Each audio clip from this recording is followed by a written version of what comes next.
Hey guys, this is Ben over at Coralux, and this is the hookup procedure for the fan power and control board that you see here.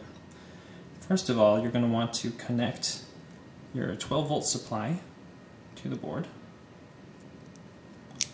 and then hook up your Storm controller or Storm X controller.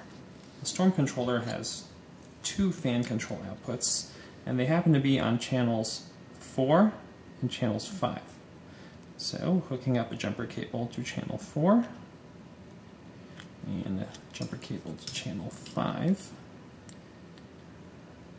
And as you see, the signal is the top wire, that's why it's red, and ground is the bottom wire. For the Storm X, slightly different.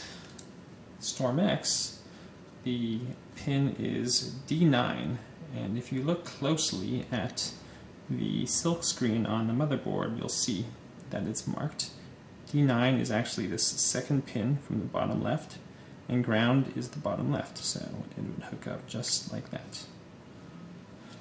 And then we can hook up these jumper cables, the other end of the jumper cables, to the fan power and control board.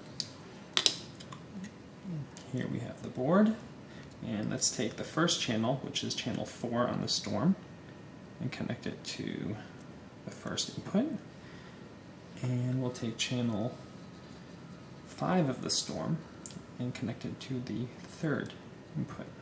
The reason why I've done this is because the second input can actually be combined with the first input by bridging with solder, this little solder pad here that actually just ports the PWM signal from channel 1 over to channel 2 of the board here.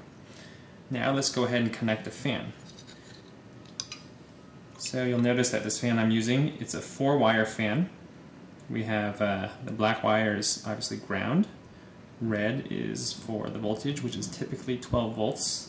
The yellow is an RPM signal voltage, which is not used, and blue is the speed control PWM input, which we will be using. That's what the Storm sends to the fan, telling the fan to spin.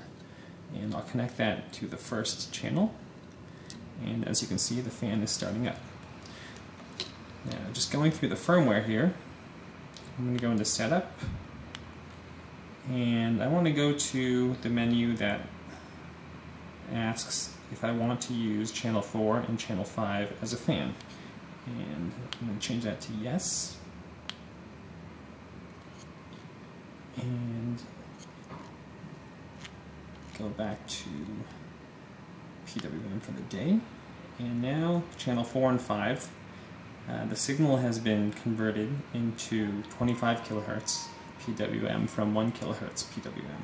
It's just a different speed of communication, which the specification indicates is appropriate for controlling these fans. Right now the fan during the day is at full 255, which is full speed. If I want to control it, I can go ahead and change it to 0, and let's just let you see the fan. You'll see the fan spin down.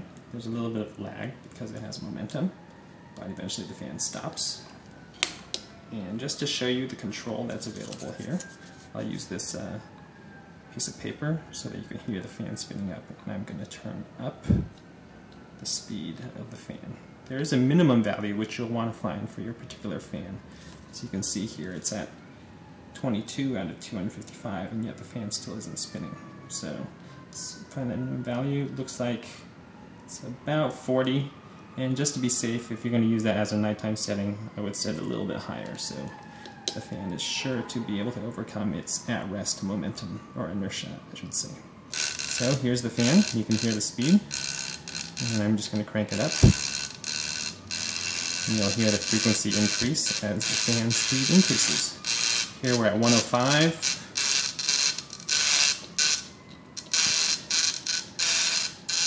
Here we're at 200 out of 255.